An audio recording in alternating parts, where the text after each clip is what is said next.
Welcome friends. स्वाध्याय e learning वरती आपल्या सर्वांचं स्वागत आहे.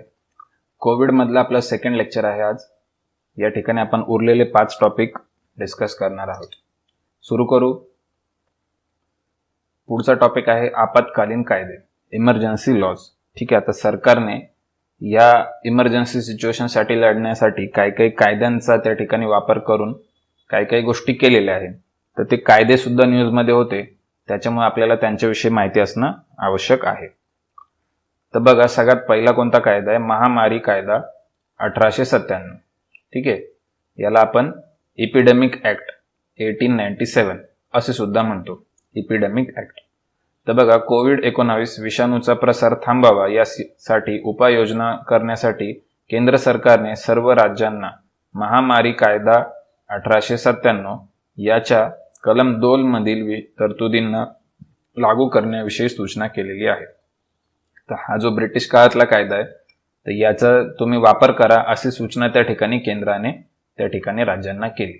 ठीक आहे, तर त्याच्यामुळे आपल्याला कायद्याचं नाव माहिती पाहिजे. एपिडेमिक ऍक्ट तो कधी पास झालेला आहे? 1897 मध्ये, 1897 मध्ये.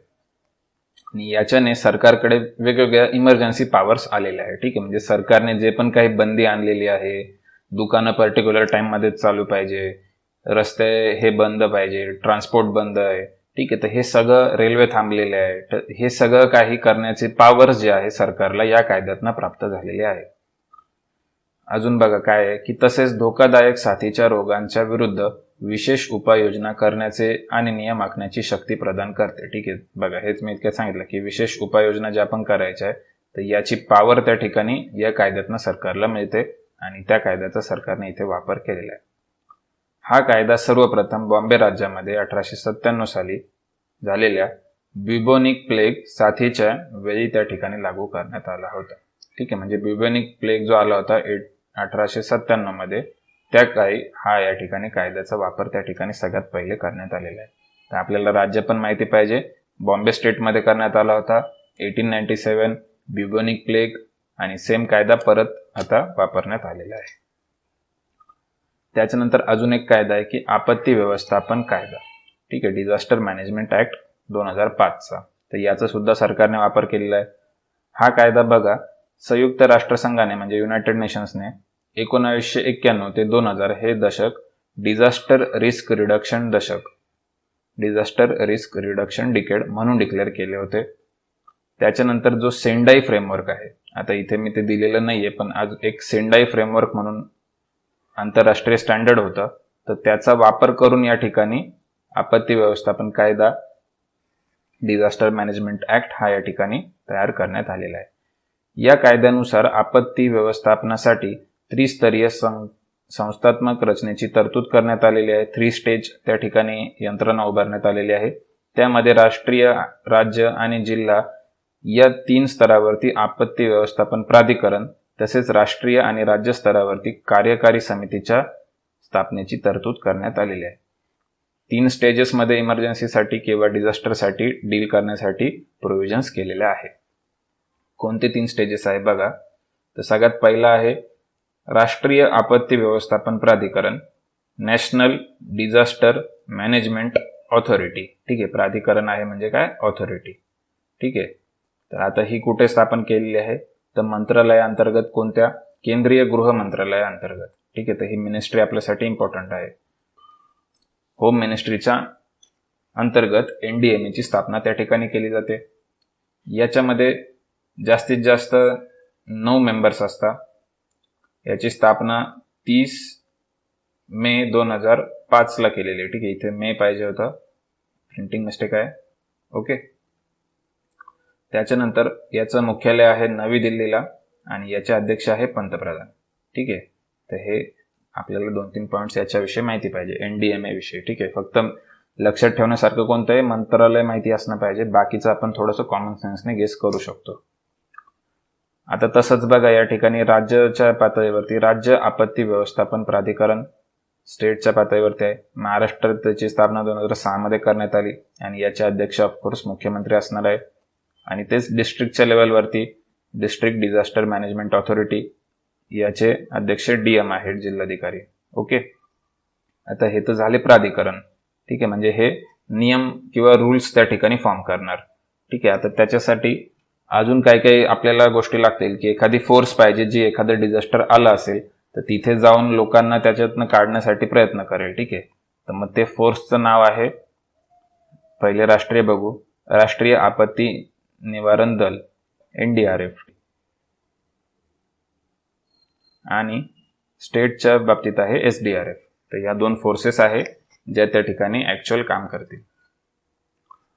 अजून बघा, पुढचा जो टॉपिक आहे तो आहे जमावबंदी व संचारबंदी. आता हे दोन्ही पण शब्द आपण बऱ्याचदा लॉकडाऊन मध्ये ऐकलेले आहे.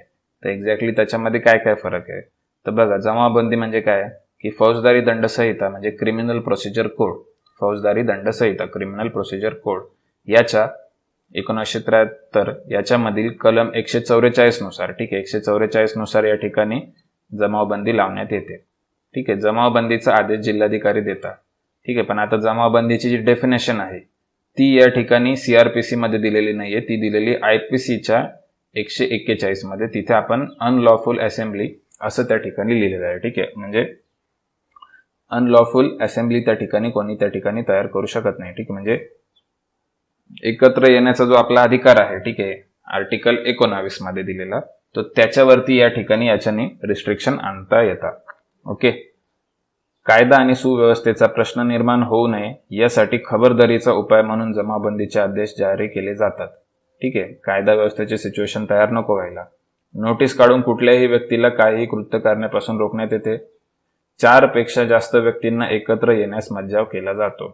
ठीक आहे, बघा आता याची अनलॉफुल असेंब्लीची डेफिनेशन ना IPC 141 मध्ये दिलेली. ठीक आहे, पण तिथे असं दिलेलं आहे की 5 अँड मोर. ठीक आहे, म्हणजे 5 आणि त्यापेक्षा जास्त व्यक्तींना एकत्र येण्यासाठी मज्जाव केला जातो. ठीक आहे, पण मग आता याचा अर्थ काय होतो, 5 आणि त्याच्यापेक्षा जास्त म्हणजे काय, तर याचा अर्थ 4 पेक्षा जास्त. ठीक आहे, म्हणजे बघा काही काही ठिकाणी तुम्ही वाचलं असेल तिथं असं दिलं असेल की 5 आणि त्यापेक्षा जास्त, आणि काही ठिकाणी 4 पेक्षा जास्त, तर दोघांचाही अर्थ एकच आहे. ठीक आहे, बघा कधी कधी आपल्याला ना असं पण होतं की CSAT मध्ये एखादा कायद्याचा पॅसेज येतो. ठीक आहे, आता समजा हाच पॅसेज आला, तिथे IPCचं हे सेक्शन दिलं आणि तिथं आपल्याला दिलं unlawful assembly means gathering of 5 and more people together. ठीक आहे, म्हणजे 5 आणि त्यापेक्षा जास्त लोक एकत्र आले तर ती त्या ठिकाणी अनलॉफुल असेंब्ली या ठिकाणी या कायद्यानुसार समजली जाईल. ठीक आहे, आणि ऑप्शन मध्ये जर आपल्याला असं दिलं की याचा अर्थ किती लोक एकत्र नाही आले पाहिजे, ठीक आहे, तर तिथे आपल्याला 2-3 लाईन्स दिले की 4 पेक्षा जास्त, तर ते पण त्याच्यातच येईल, कारण 4 पेक्षा जास्त म्हणजे काय, 5, 6, 7, 8, 9. ठीक आहे, त्याच्यानंतर आलं खालचं ऑप्शन आहे 5 पेक्षा जास्त, तर मग ते ऑप्शन त्या ठिकाणी रॉंग होईल. येतंय लक्षात, कारण 5 पेक्षा जास्त म्हणजे काय, तर 6, 7, 8, 9, पण 6 पासून सुरुवात करताय ना तुम्ही, मग 5 लोक एकत्र येऊ शकता का, तर नाही, कारण कायद्यात काय म्हटलंय, 5 आणि त्यापेक्षा जास्त. येतंय लक्षात. तर मग आता हा असा थोड्याशा 2-3 गोष्टी असतात, त्याच्यामुळे काही काही ठिकाणी तुम्ही जर वाचला असेल तर काही मॅगझिन्सच्या नोट्समध्ये इथे 5 दिलेलं आहे, कारण त्यांनी ते एक्झॅक्टली समजून घेतलेलं नाहीये. त्यांनी असं समजले 5 पेक्षा जास्त व्यक्तींना एकत्र यायला बंदी आहे. ठीक आहे, तर त्याच्यामुळे मी तुम्हाला एक्झॅक्टली टर्म सांगितली की 5 अँड मोर दिलेलं आहे, याचा अर्थ काय होतो इन इफेक्ट की 4 पेक्षा जास्त. ठीक आहे, पुढचा पॉइंट काय आहे की जमावबंदीचा कालावधी. जमावबंदीचा आदेश हा 2 महिन्यांपर्यंत असतो. 2 महिन्यांच्या कालावधीनंतर संपुष्टात आल्यात पुन्हा हा कालावधी वाढवता येतो. ठीक आहे, म्हणजे एकदा तुम्ही ऑर्डर पास केली की ती 2 महिने चालू असते, त्याच्यानंतर परत परत तुम्ही ती वाढवू शकता. ठीक आहे, तशी पण प्रोव्हिजन त्या ठिकाणी दिलेली. दुसरी टर्म आहे संचारबंदी. ठीक आहे, आता संचारबंदी म्हणजे काय, तर कर्फ्यू आहे. तो पण ह्याच प्रोव्हिजनचा वापर करून लावण्यात येतो, CRPC 144. ठीक आहे, फक्त त्याच्यामध्ये काय आहे की त्याच्यामध्ये मग एक पण व्यक्तीने बाहेर दिसायचं नाही. ठीक आहे, लागू झाल्यामध्ये नागरिकांना घराबाहेर पडण्यासाठी कडक निर्बंध लावले जातात. दंगलग्रस्त भागात त्या ठिकाणी संचारबंदी लागू करण्यात येते. राज्य सरकारने केलेली ही नियमावली 1 वर्षासाठी किंवा आवश्यकतेनुसार पुढील आदेशापर्यंत लागू राहते. म्हणजे काय आहे की बघा, जमावबंदीमध्ये 4 पेक्षा जास्त लोकांनी एकत्र नाही यायचंय आणि संचारबंदीमध्ये एका पण व्यक्तीने बाहेर नाही दिसायचं. हा याच्यातला फरक आहे 2 टर्म मधला. जमाव आलं की 4 लक्षात ठेवायचं आणि संचार आलं की 1 पण नाही. ओके, याच्यानंतर पुढचा टॉपिक आहे अनन्य. आता अनन्य काय आहे, हा निर्जंतुकीकरण स्प्रे आहे. ठीक आहे, डिसइन्फेक्टंट स्प्रे, डिसइन्फेक्टंट. ठीक आहे, निर्जंतुकीकरण. पुणे स्थित defence institute of advance technology DIAT या संस्थेने नॅनो तंत्रज्ञानावर आधारित निर्जंतुकीकरण स्प्रेची निर्मिती या ठिकाणी जून 2020 मध्ये सुरू केलेली आहे. ओके, कोणी बनवलाय? DIAT. DIAT द्वारे निर्माण करण्यात आलेल्या या स्प्रेला अनन्या असे नाव देण्यात आलेले आहे. ठीक आहे, त्याचं नाव काय ठेवलंय? अनन्या असं नाव ठेवलेलं आहे. याच्यामध्ये नॅनो टेक्नॉलॉजीचा वापर करण्यात आलेला आहे. हा पाण्यावर आधारित स्प्रे असून तो 24 तासांपेक्षा अधिक काळ प्रभावी राहतो. म्हणजे एखाद्या सरफेसवरती, समजा टेबल आहे, आपली कार आहे, तर याच्यावरती तुम्ही हा स्प्रे एकदा तुम्ही मारला की तो पुढचे 24 तास तो त्या ठिकाणी इफेक्टिव्ह आहे. मग त्याच्यावरती नंतर व्हायरस त्या ठिकाणी बसू शकत नाही किंवा पडू शकत नाही, किंवा थांबला तरी तो डिस्ट्रॉय होईल. ओके, हा स्प्रे फॅब्रिक, प्लॅस्टिक आणि धातूच्या वस्तूंना घट्ट चिटकून बसतो. ठीक आहे, प्लॅस्टिकची वस्तू, धातूची वस्तू असेल तर तिथे हा स्प्रे असं एक इनविजिबल लेअर त्या ठिकाणी क्रिएट करेल. ठीक आहे, आपल्याला दिसणार नाही, पण तो तेवढा बारीक स्वरूपात असेल, कारण त्याच्यामध्ये नॅनो टेक्नॉलॉजीचा वापर केलेला आहे.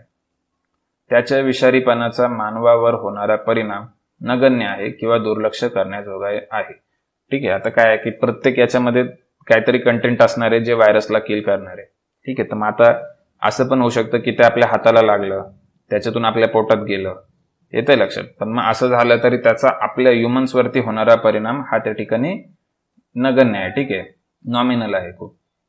या स्प्रेची सेल्फ लाईफ सुमारे 6 महिने इतकी आहे. म्हणजे एकदा तयार झाला की तो व्हॅलिड आहे 6 महिन्यांसाठी, त्याच्यानंतर तो खराब होऊन जाईल. ठीक आहे, तर आपल्याला डिटेल नाही लक्षात ठेवायचं आहे, आपल्याला लक्षात ठेवायचं नाव. आपल्याला नाव विचारलं जाऊ शकतं की अनन्या एक्झॅक्टली काय आहे, कोणी निर्माण केलंय, तर DIAT निर्माण केलंय, नॅनो टेक्नॉलॉजीचा वापर केलेला आहे. एवढ्या 2-3 गोष्टी लक्षात ठेवायच्या. याच्यानंतर एक नवरक्षक PPE किट त्या ठिकाणी तयार करण्यात आलेलं आहे.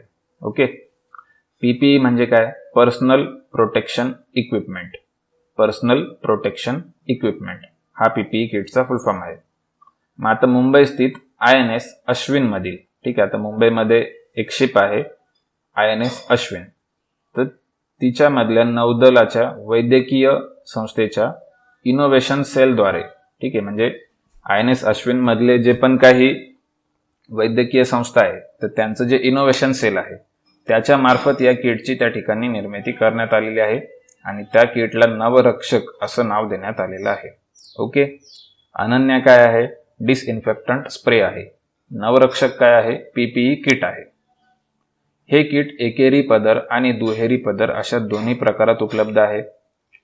नवरक्षक किटचे उत्पादन आणि वापर याला भारतीय वैद्यकीय संशोधन संस्थेने म्हणजे Indian council of medical research ICMR यांनी मान्यता दिलेली आहे. ठीक आहे, म्हणजे आता हे नवरक्षक किट जे आहे याला ICMR ने मान्यता देऊन टाकलेली आहे. या किटच्या उत्पादनासाठी राष्ट्रीय संशोधन विकास मंडळाने म्हणजे national research development corporation NRDC याने सूक्ष्म, लघु आणि मध्यम उद्योग क्षेत्रातील 5 कंपन्यांना परवाने दिलेले आहे. म्हणजे MSME सेक्टरमधल्या 5 कंपन्यांना हे नवरक्षक PPE किट तयार करण्यासाठी लायसन्स देण्यात आलेले आहे. येतं लक्षात. आपल्याला लक्षात ठेवण्यासारखे पॉईंट काय आहे की नवरक्षक काय आहे, तर INS अश्विन मधल्या नौदलाच्या वैद्यकीय संस्थेने ते बनवलेलं आहे. हे एक PPE किट आहे, म्हणजे पर्सनल प्रोटेक्शन इक्विपमेंट. ICMR ने मान्यता दिलेलं आहे त्याला, आणि ते एकेरी पदर आणि दुहेरी पदर अशा 2 प्रकारात येते. ठीक आहे, तर बघा इथे त्याचा फोटो दाखवलेला आपण. It is breathable PPE kit called as Navrakshak. ठीक आहे, तर याचा फोटो आपण या ठिकाणी दाखवलेला आहे. ओके, नेव्हीने बनवलेला आहे. त्याच्यानंतर पुढचा टॉपिक आहे कोरोना लस. आता कोरोना वॅक्सिन हा सगळ्यांच्या आवडीचा विषय आहे, चर्चेचा विषय आहे. तर बघा आतापर्यंत काय काय डेव्हलपमेंट झालेली. तर स्पुटेनिक V, आपल्याला हे कीवर्ड आहे, हा नाव म्हणजे स्पुटेनिक V हे लक्षात ठेवायचं आहे. कोविडवरती रशियाची स्पुटेनिक V ही लस उपलब्ध झालेली आहे. COVID-19 आजारावर लस शोधून काढण्याची नोंद करणारा रशिया हा जगातील पहिला देश ठरलेला आहे. कधी? 12 ऑगस्ट 2020 ला. येतं लक्षात. तर सगळ्यात पहिली लस कोणी नोंद केली? तर रशियाने. COVID-19 या जागतिक महामारीवर उपाययोजना करण्यासाठी रशियाने शोधून काढलेल्या स्पुटनिक V या लसीचे उत्पादन आणि विपणन म्हणजे मार्केटिंग करण्याबाबत रशिया आणि ब्राझील या 2 देशांमध्ये 13 ऑगस्टला करार झालेला आहे. हा काही एवढा महत्वाचा पॉईंट नाही, जस्ट आपल्याला लक्षात ठेवायचं की रशिया आणि त्याची लस आहे स्पुटनिक व्ही. ओके. त्याच्यानंतर भारतामध्ये काय काय प्रयत्न आहे बघा. कोवॅक्सिन, कोविड-19 रुग्णांवरती स्वदेशी बनावटीच्या कोवॅक्सिन लशीची चाचणी भारतीय औषध महानियंत्रक यांनी, म्हणजे कोण, drug controller general of India DCGI यांनी या आजाराने पीडित रुग्णांवरती स्वदेशी बनावटीच्या कोवॅक्सिन या लसीच्या पहिल्या आणि दुसऱ्या टप्प्यातील चाचणी घेण्यासाठी परवानगी दिलेली आहे. पूर्ण स्टेटमेंटमधनं काय लक्षात येत आहे की कोवॅक्सिन ही इंडियन मेड आहे. ओके. आणि त्याची फर्स्ट आणि सेकंडची ट्रायल चालू आहे. इथपर्यंत क्लिअर आहे. मग आता कोवॅक्सिन कोणी बनवलं, तर भारत बायोटेक ही हैदराबाद स्थित जैवतंत्रज्ञान संस्था, बायोटेक्नॉलॉजी इन्स्टिट्यूट आहे भारत बायोटेक नावाची, तिने तसंच ICMR Indian council for medical research आणि राष्ट्रीय विषाणू संस्था नॅशनल इन्स्टिट्यूट ऑफ व्हिरोलॉजी पुणे यांच्या सहकार्याने ही लस त्या ठिकाणी विकसित करण्यात येत आहे. म्हणजे काय, कोवॅक्सिन कोण बनवतोय, इन शॉर्ट भारत बायोटेक बनवतोय, ही सरकारी कंपनी आहे. ओके. त्याच्यानंतर तिसरी लस आहे कोविशिल्ड. आता कोविशिल्ड कोण बनवतंय, तर सिरम इन्स्टिट्यूट ही एक प्रायव्हेट इन्स्टिट्यूट आहे पुण्यामधली, तसेच ऑक्सफर्ड युनिव्हर्सिटी, या दोघांनी एकत्र येऊन कोविशिल्ड या लसवरती त्या ठिकाणी ट्रायल घेण्याचं काम चालवलेलं आहे. ठीक आहे. तर आपल्याला जर मॅच द पेअरला परत इथनं प्रश्न आला तर स्पुटनिक व्ही रशिया आहे, कोवॅक्सिन भारत बायोटेक आहे आणि कोविशिल्ड सिरम इन्स्टिट्यूट आहे. ठीक आहे. तर हे तिन्ही पॉईंट आपल्याला लक्षात ठेवायचे. आय होप तुम्हाला सर्व टॉपिक्स या ठिकाणी समजले असतील. जर हे लेक्चर आवडलं असेल तर तुम्ही याला लाईक करू शकता, शेअर करू शकता, आपल्या यूट्यूब चॅनलला सबस्क्राईब करू शकता. तसेच काही प्रश्न असल्यास ते मला कमेंटही करू शकता. तसेच आपल्या सर्व या ठिकाणी स्टडी मटेरियल आपल्या टेलिग्राम चॅनलवरती उपलब्ध करून दिलं जातं. त्याच्यासाठी हा टेलिग्राम चॅनलचा ॲड्रेस आहे, किंवा ॲपमध्ये तुम्ही @e-स्वाध्याय असं सर्च करून सुद्धा त्याला जॉईन करू शकता. भेटूया पुढच्या लेक्चरमध्ये. थँक्यू.